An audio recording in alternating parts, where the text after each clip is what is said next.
नमस्कार, मी दिनकर शिंदे. आपण पाहताय डीएस न्यूज. तुमचं मत माझं मत मध्ये आपलं स्वागत. मित्रांनो, महत्वाचा विषय मी आपल्यासमोर घेऊन आलोय आणि तो म्हणजे असा की बीड जिल्ह्यातल्या विधानसभेच्या प्रत्येक मतदारसंघाकडे महाराष्ट्राचं लक्ष लागलेलं आहे.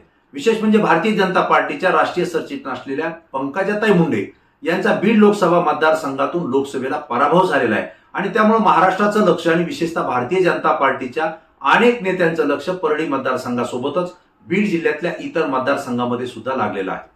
त्याचं कारण असं आहे की परळी हा विधानसभा मतदारसंघ पंकजाताई मुंडे यांचा पारंपरिक मतदारसंघ होता, जो विधानसभेचा त्यामध्येही त्यांचा पराभव झाला होता. परंतु बीड लोकसभा मतदारसंघातून निवडणूक लढल्यानंतर सुद्धा पंकजाताई मुंडे यांचा पराभव झालेला आहे. परंतु यामध्ये एक घटना महत्वाची घडलेली आहे, ती म्हणजे अशी की लोकनेते स्वर्गीय गोपीनाथराव मुंडे यांच्या छोट्या कन्या प्रीतमताई मुंडे याच मतदारसंघामध्ये लोकसभेला खासदार म्हणून 2 वेळेस विजयी झालेले आहेत.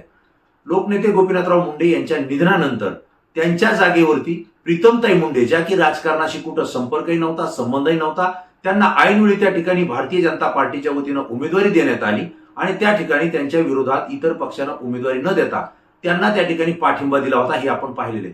आणि अशा स्थितीमध्ये त्या पहिल्या लोकसभेच्या निवडणुकीमध्ये दणदणीत मतानं विजयी झाल्या होत्या. त्यानंतर दुसऱ्या वेळी सुद्धा दुसऱ्या पंचवार्षिकला त्यांनाच भारतीय जनता पार्टीने उमेदवारी दिली होती आणि यावेळी सुद्धा त्या जास्तीत जास्त मताधिक्यानं त्या ठिकाणी खासदारही झाल्या होत्या.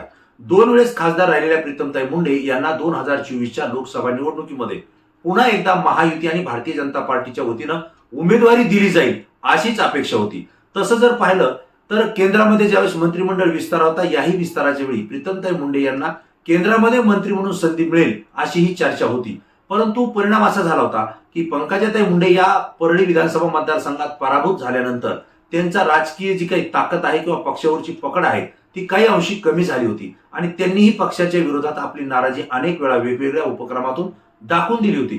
त्यांचे चाहते सोशल मीडिया असतील किंवा वेगवेगळ्या माध्यमांच्या माध्यमातून भारतीय जनता पार्टीच्या नेत्यांवर आणि पार्टीवरती आपली नाराजी सुद्धा व्यक्त करत होते आणि पंकजाताईंनी भारतीय जनता पार्टीला सोडचिठ्ठी देऊन इतर पक्षामध्ये प्रवेश करावा आणि विशेषतः उद्धव ठाकरे यांच्या शिवसेनेमध्ये प्रवेश करावा असा सुद्धा दबाव त्यांच्यावर मधल्या काळामध्ये होता.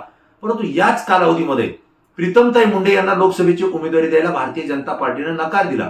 कारण ज्या ठिकाणी जे उमेदवार निवडून येऊ शकतात त्या लोकसभा निवडणुकीमध्ये जो उमेदवार निवडून येण्याची क्षमता ठेवतो, अधिक क्षमता ठेवतो, त्यालाच भारतीय जनता उमेदवारी देणार होती. परंतु ज्या खासदाराच्या विरोधात जर त्या ठिकाणचं वातावरण गेलं असेल आणि तो पराभूत होण्याचे संकेत मिळत असतील तर भारतीय जनता पार्टी त्यांना उमेदवारी देणार नाही असं स्पष्टपणे सांगितलं होतं. आणि त्यानंतर भारतीय जनता पार्टीनं पंकजाताई मुंडे यांच्यावर दबाव आणला आणि त्यांनाच बीड लोकसभा मतदारसंघातून त्या ठिकाणी उभा करण्यात आलं होतं. यावेळी पंकजाताई मुंडे प्रीतमताई मुंडेंच्या ऐवजी आपण या मतदारसंघात निवडणूक लढणार नाही, उभा राहणार नाही असं स्पष्टपणे सांगत होत्या. प्रीतमताई मुंडे यांचं ताट घेऊन मी त्या ताटामध्ये जेवणार नाही असं सुद्धा त्यांनी सांगितलं होतं.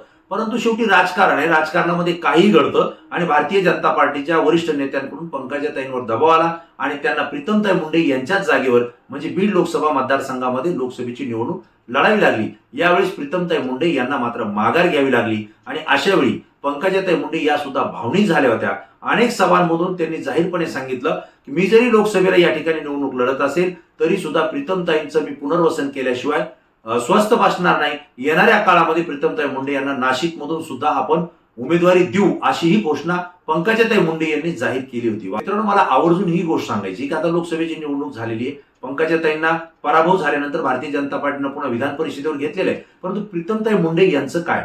डॉक्टर असलेल्या प्रीतमताई मुंडे 10 वर्ष खासदार होत्या आणि भारतीय जनता पार्टीचा पक्ष वाढविण्यासाठी सुद्धा त्यांनी काम केलं होतं. अशा वेळी त्यांना माघार घ्यावी लागलेली. आता त्यांचं पुनर्वसन करायचं कसं हा जो प्रश्न समोर आलेला आहे. महाराष्ट्राच्या विधानसभेची निवडणूक अवघ्या काही दिवसामध्ये या ठिकाणी जाहीर होईल. ती निवडणूकही पार पाडणार आहे.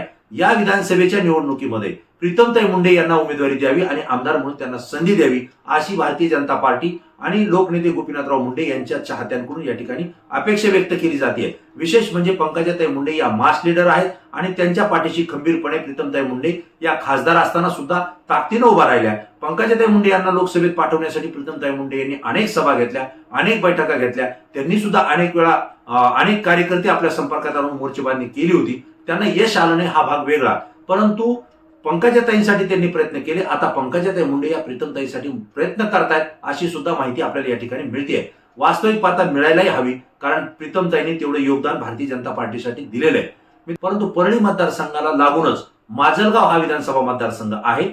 पंकजाताई मुंडे आणि बजरंग सोनवणे यांच्या मताची जर आपण तुलना केली तर एक गोष्ट आपल्या असं लक्षात येते की माजलगाव विधानसभा मतदारसंघामध्ये ज्या ठिकाणी राष्ट्रवादी अजित पवार गटाचे प्रकाश सोळंके हे आमदार आहेत, जे की शरद पवार गटाचे होते परंतु राष्ट्रवादी फुटल्यानंतर ते अजित दादा यांच्यासोबत गेलेले आहेत, त्यांच्याच मतदारसंघामध्ये पंकजाताई मुंडे यांना 1,05,648 मतं मिळाली आहेत आणि राष्ट्रवादी काँग्रेसचे उमेदवार बजरंग सोनवणे यांना 1,04,713 मतं मिळाली आहेत. एकंदरीत दोन्ही मतांचा जर आपण फरक पाहिला तर बजरंग सोनवणे हे त्या ठिकाणी 935 मतांना मायनस झालेले आहेत, म्हणजे 935 मतांची लीड ही पंकजाताई मुंडे यांना या मतदारसंघामध्ये मिळालेली आहे. अशा स्थितीमध्ये पंकजाताई मुंडे यांच्यासाठी माजलगाव हा मतदारसंघ खूप प्रभावी होता, कारण पंकजाताईंच्या शब्दाला माजलगाव मतदारसंघामध्ये सुद्धा मोठी किंमत आहे. असं असताना केवळ 935 मतांची त्यांना त्या ठिकाणी लीड मिळाली आहे. परंतु परळी मतदारसंघाशी लागून असलेला आणि माजलगाव मतदारसंघातले अनेक नेते हे ओबीसी असतील किंवा मराठा नेते असतील, हे पंकजाताई मुंडे यांच्या परिवाराशी निगडीत आहेत. आणि अशाच परिस्थितीमध्ये एक घटना घडली आहे माजलगावमध्ये, ती म्हणजे असे की प्रकाश सोळंके यांनी विधानसभा निवडणुकीतून माघार घेतलेली आहे. मी निवडणूक लढणार नसून माझे पुतणे म्हणजे जयसिंह सोळंके हे माझे राजकीय वारसदार असतील आणि यापुढची निवडणूक तेच लढतील, अशा पद्धतीचं त्यांनी वक्तव्य केलेले आणि जाहीर घोषणा सुद्धा केलेली आहे. वास्तविक पाहता जयसिंह सोळंके यांच्या नावाची घोषणा प्रकाश सोळंके यांनी का केली, यामागचाही एक इतिहास आहे, यामागची एक पार्श्वभूमी आहे की जयसिंह सोळंके हे शरदचंद्र पवार यांच्या राष्ट्रवादी काँग्रेसशी संलग्न होण्याचा प्रयत्न त्या ठिकाणी करत होते आणि त्यांचा प्रवेश सुद्धा होईल आणि शरद पवार त्यांना उमेदवारी देतील अशी परिस्थिती माजलगाव मतदारसंघामध्ये निर्माण झाली होती. आपलं घर फुटू नये, राजकारण अबाधित राहावं यासाठी एक हुशारी म्हणून एक तात्काळ लक्ष देऊन किंवा जाणीव घेऊन प्रकाश सोळंके यांनी माघार घेतलेली आहे आणि त्या ठिकाणी जयसिंह सोळंके यांना पुढे केलेलं आहे. अशा परिस्थितीमध्ये जर जयसिंह सोळंके जर पुन्हा आमदार झाले किंवा विधानसभेला उभा राहिले तर प्रकाश सोळंके यांचं राजकीय अस्तित्व सुद्धा त्या ठिकाणी संपू शकतं आणि राजकारणात काही घडतं. वडिलांच्या विरोधात मुलगा उभा राहतो, नवऱ्याच्या विरोधात बायको उभा राहते, त्या ठिकाणी काकाच्या विरोधात पुतण्या उभा राहिला आणि पुतण्याला पाडताना काकाला काही प्रयत्न करावे लागले तर काही वावगं वाटण्याचं कारण नाहीये. आणि त्यामुळं हा जो काही माजलगाव मतदारसंघ आहे हा प्रीतमताई मुंडे यांनी लढवावा अशी भारतीय जनता पार्टीच्या अनेक कार्यकर्त्यांची, नेत्याची सुद्धा इच्छा आहे. कारण बीड जिल्ह्यातल्या 6 मतदारसंघामध्ये केवळ 2 मतदारसंघ हे भारतीय जनता पार्टीला सोडण्याचे या ठिकाणी निश्चित होत आहे. त्यामध्ये केज मतदारसंघ आणि गेवराई विधानसभा मतदारसंघ आहे.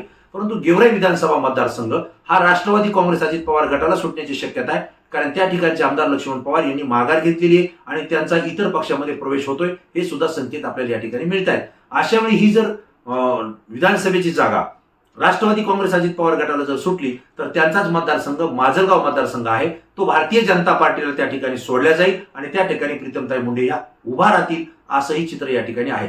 प्रकाश सोळंके हे प्रीतमताई मुंडे यांना विरोध करू शकणार नाहीत आणि जयसिंह सोळंके हे सुद्धा त्यांना विरोध करू शकत नाही, अशी स्थिती माजलगावमध्ये आहे. जर प्रीतमताई मुंडे माजलगाव मतदारसंघात उभा राहिल्या तर त्यांना ओबीसीचंही मतदान मिळेल आणि मराठा प्रकाश सोळंके आणि इतर नेते हे त्यांच्यासोबत राहिल्यानं तेही मतदान त्यांना मिळेल, अशी शक्यता भारतीय जनता पार्टीकडून व्यक्त केली जाते आणि याच मतदारसंघातून प्रीतमताई मुंडे या विधानसभेमध्ये एंट्री घेतील आणि त्यांचं पुनर्वसन होईल, अशी सुद्धा बीड जिल्ह्यामध्ये चर्चा आहे. दुसरी एक चर्चा याच्यामध्ये अशी पाहायला मिळते, परभणी लोकसभा मतदारसंघामध्ये महादेव जानकर विरुद्ध संजय जाधव, शिवसेनेचे संजय जाधव, एकनाथ उद्धव ठाकरे यांच्या शिवसेनेचे, आणि महादेव जानकर हे राष्ट्रीय समाज पक्षाचे राष्ट्रीय अध्यक्ष, जे की महायुतीकडून त्या ठिकाणी निवडणूक लढले. अशा परिस्थितीमध्ये या परभणी लोकसभा मतदारसंघामध्ये गंगाखेड हा विधानसभा मतदारसंघ येतो, ज्या ठिकाणी रत्नाकर गुट्टे हे राष्ट्रीय समाज पक्षाच्या वतीनं त्या ठिकाणी आमदार झालेले आहेत. आणि मित्रांनो, याच गंगाखेड विधानसभा मतदारसंघातून लोकसभेचं जर आपण मतदानाची तुलना केली किंवा विचार केला, या विधानसभा मतदारसंघामध्ये महादेव जानकर राष्ट्रीय समाज पक्षाचे महायुतीकडून लढलेले उमेदवार यांना 1,07,829 मतं त्या ठिकाणी मिळालेली आहेत आणि त्यांचे प्रतिस्पर्धी महाविकास आघाडी आणि उद्धव ठाकरे यांच्या शिवसेनेचे नेते असलेले संजय जाधव यांना या ठिकाणी 1,06,712 मतं मिळाली आहेत. एकंदरीत जर आपण विचार केला तर महादेव जानकर यांना 6,712 मतांची या ठिकाणी लीड मिळालेली आहे. जर गंगाखेड विधानसभा मतदारसंघाचा विचार केला तर 6,000पेक्षा अधिक मताधिक्य हे महादेव जानकर यांना मिळालेलं आहे. गंगाखेड विधानसभा मतदारसंघाचा विचार केला तर त्या ठिकाणी ओबीसी आणि धनगर समाज यांची मतं मोठ्या प्रमाणावर आहे, वंजारी समाजाची सुद्धा मतं मोठ्या प्रमाणावर आहेत आणि याच बळावर महादेव जानकर यांनी ही मतं घेतलेली त्यांनी सुद्धा बोलून दाखवलेलं आहे. अशा स्थितीमध्ये मराठा विरुद्ध वंजारी हाही वाद आपल्याला लोकसभेला पाहायला मिळाला होता, मराठा विरुद्ध ओबीसी असाही वाद त्या ठिकाणी निर्माण केला होता अशा स्थितीत जर प्रीतमताई मुंडे या जर गंगाखेड मतदारसंघामध्ये जर उभा राहिल्या तर त्या ठिकाणी रत्नाकर गुट्टे हे सुद्धा माघार घेऊ शकतात आणि महादेव जानकर यांचं त्या ठिकाणी प्रस्ताव आहे, प्राबल्य आहे, ते सुद्धा प्रीतमताई यांना त्या ठिकाणी मदत करतील. कारण पंकजाताई मुंडे यांचे महादेव जानकर हे मानलेले भाऊ आहेत, ते एकमेकांना बहीण भाऊ मानतात. अशा स्थितीमध्ये प्रीतमताई या भगिनीसाठी महादेव जानकर हे गंगाखेड मतदारसंघ त्या ठिकाणी सोडतील आणि त्यांना त्या ठिकाणी ताकदीने विजय करण्यासाठी प्रयत्न करतील आणि तिथून सुद्धा प्रीतमताई मुंडे यांची विधानसभेमध्ये एंट्री होईल अशी सुद्धा या ठिकाणी चर्चा आहे. एकंदरीत जर परिस्थिती पाहिली तर प्रीतमताई मुंडे यांचं पुनर्वसन करणं अत्यंत गरजेचं आहे. कारण पंकजाताई मुंडे यांच्या कुटुंबातून विधानसभेमध्ये आता कोणीही राहिलेले नाही. पंकजाताई मुंडे या विधान परिषदेवर गेलेल्या आहेत आणि सामान्य माणसांची भावना आहे की परळीमधून पंकजाताई मुंडे यांच्या फॅमिलीमधून कुणीतरी उभा राहावं. परंतु त्या ठिकाणी तो मतदारसंघ राष्ट्रवादी अजित पवार गटाला सुटलेला आहे, ज्या ठिकाणी धनंजय मुंडे हे उमेदवार असतील, कारण ते विद्यमान त्या ठिकाणचे आमदार आहेत, बीडचे पालकमंत्री आहेत. राहिला प्रश्न प्रीतमताई मुंडे यांच्या पुनर्वसनाचा, तर 2 विधानसभा मतदारसंघ समोर येत आहेत. ते म्हणजे बीड जिल्ह्यातला माजलगाव मतदारसंघ आणि दुसरा परभणी लोकसभा मतदारसंघातला गंगाखेड विधानसभा मतदारसंघ. या 2 मतदारसंघापैकी नेमक्या कोणता मतदारसंघामध्ये प्रीतमताई मुंडे उभा राहतील आणि विधानसभेमध्ये एंट्री घेतील किंवा त्यांचं त्या ठिकाणी पुनर्वसन होईल, हेही आपल्याला बघण्यासारखं असेल. मित्रांनो, तुम्हाला काय वाटतंय की प्रीतमताई मुंडे यांचं या विधानसभेच्या निवडणुकीमधून राजकीय पुनर्वसन होईल का आणि त्या महाराष्ट्राच्या विधानसभेमध्ये पोहोचतील का? जर पोहोचणार असतील तर कोणत्या विधानसभा मतदारसंघातून प्रीतमताई मुंडे यांना उमेदवारी मिळेल? तुम्हाला काय वाटतं? तात्काळ या प्रश्नाचं उत्तर द्या, कारण तुमची प्रतिक्रिया आमच्यासाठी अत्यंत महत्वाची आहे, कारण ती संपूर्ण महाराष्ट्रातून असते आणि अत्यंत अभ्यासपूर्ण असते. मित्रांनो, जाता जाता पुन्हा एक विनंती करेल की DS न्यूज वेगवेगळ्या बातम्या, वेगवेगळी माहिती तुमच्यापर्यंत पोहोचवते. ही माहिती आणि हा व्हिडिओ जर तुम्हाला आवडला असेल तर आपल्या जास्तीत जास्त मित्रांना तो शेअर करा, व्हायरल करा, लाईक करा, कॉमेंट्स करा आणि सबस्क्राईब केलं नसेल चॅनल तर तात्काळ चॅनलला सबस्क्राईब करा आणि DS न्यूजला सुद्धा सहकार्य करा. पुन्हा नवीन विषय, नवीन मुद्दा घेऊन आपल्या समोर येईल. तोपर्यंत धन्यवाद.